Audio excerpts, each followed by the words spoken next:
Magandang araw Luzon, Visayas at Mindanao sa aking mga subscribers, sa aking mga viewers, sa aking mga kapwa-katiits sa iba't ibang sulok ng Pilipinas. Ngayon mga katiits, kwentong barya muna tayo. So itong barya na nakita nyo sa video na to mga katiits ay isang Spanish coin mga katiits na tinawag na 8 Maravinis. O mga tiets, tama ang narinig niyo na ito ay isang 8 Maravinis. So, ang komposisyon nito mga katiets ay copper po ito mga katiets. Reeded ang gilid or corrugated, pero kung tingnan natin mga katiets, wala na ang kanyang yung mga marka niya sa gilid. Wala nang corrugated daw, wala na. Hindi natin maaninag mga katiits. At ito ay round, bilog siya mga katiits. At ang kanyang timbang naman ay 10 grams. At ang kanyang diameter naman ay 28 mm. At ang kapal nito ay 2 mm. So, sa nakita nyo sa harapan mga katiits, mayroon itong larawan isang babae mga katiits. Isa ito sa mga nag-grind sa Spain noon mga katiits. Ito po ay si Isabel mga katiits. So, mayroong mga nakasulat dito sa gilid mga katiits, pero hindi na masyadong klaro mga katiits. Yung Isabel dito, hindi na masyado makita. Isabel La Porla de Dios. De Dios, Ila, Const. Ito, Const, ito. At mayroong tao na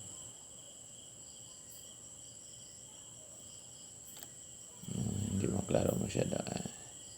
1846 mga katiits. So, ibig sabihin mga katiits, ang edad nito ay 178 years old na po ito mga katiits.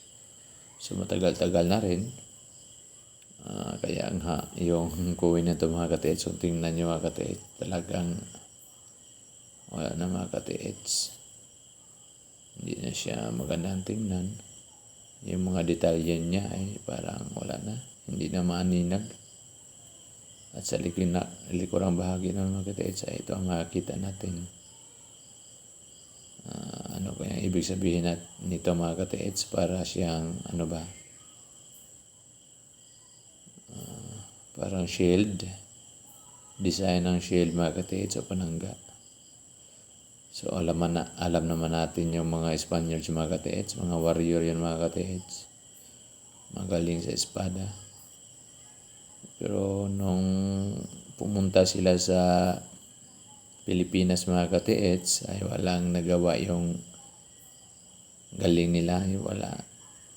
Hindi umubra yung galing nila sa mga Pilipino mga katiits. At karamihan sa kanila, yung dumaong sila sa Mactan, Philippines mga katiits ay namatay.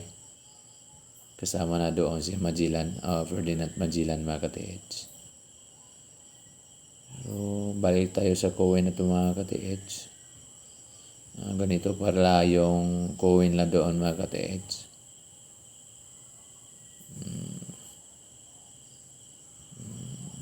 Mayroong babae sa harapan. At gawa po ito ng copper mga katiits. So, kahit hindi na kagandahan ang coin na ito mga katiits, maganda na rin ito para sa akin. Kasi, tulad ng mga sinabi ko sa previous videos ko, hindi lahat ng mga tao na mayroong ganito. Kahit hindi na ito maganda, pero may turing pa rin ito na treasure mga katiits. tinuturing ko ito na treasure ko. Kasi ito ay alaala ng mga pera sa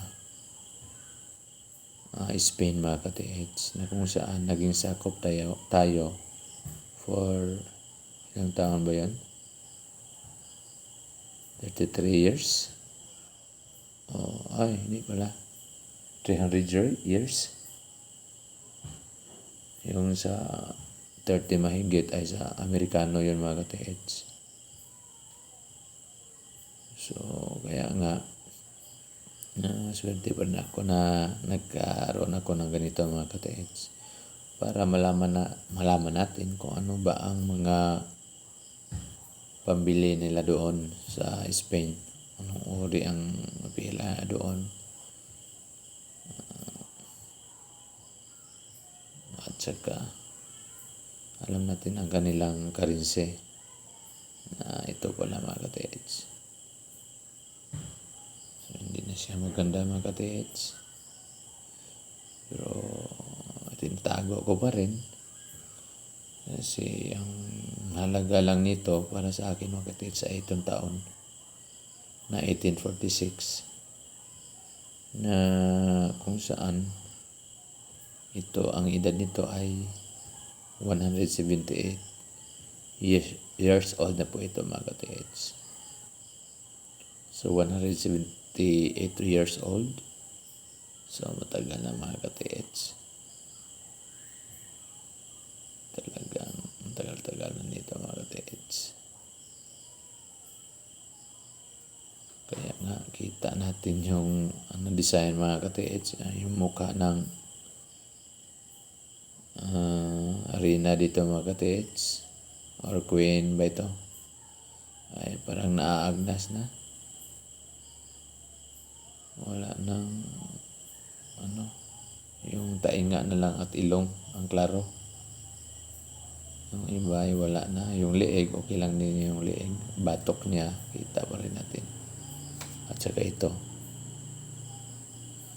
Yun na lang. At ngilan-ngila na sulat dito. So, ganyan talaga mga ka-TH pag matagal ng isang barya mga ka-TH. Talagang minsan hindi na makakita yung iba yung mga detalye. Ito, mayroon pa naman pero wala na. Patungo na sa pagkasira mga ka-TH. Pero dahil nandito na ito sa akin, ay hindi na siguro ito tuluyang masisira mga ka-TH. Ganito lang siguro ito hanggang nandito pa ito sa akin mga ka-TH. So hanggang dito lang mga ka-TH. Sana nagustuhan nyo ang content ko ito tungkol sa Spaniard na coin mga ka-TH na may taon na 1846 at ito ay 178 years old na po ito mga ka-TH. So yung gustong palaging updated sa aking mga videos mga ka-TH, sa aking mga content sa YouTube channel ko, pwede kayo mag-subscribe mga ka-TH. Marami pa akong pwedeng ipapakita sa inyo. Meron pa ako dito wall plate at iba pa. Marami pa mga ka-TH. So hanggang dito na lang mga ka-TH at huwag natin kalimutan na ang tunay na kayamanan ay ating kalusugan. Salamat po.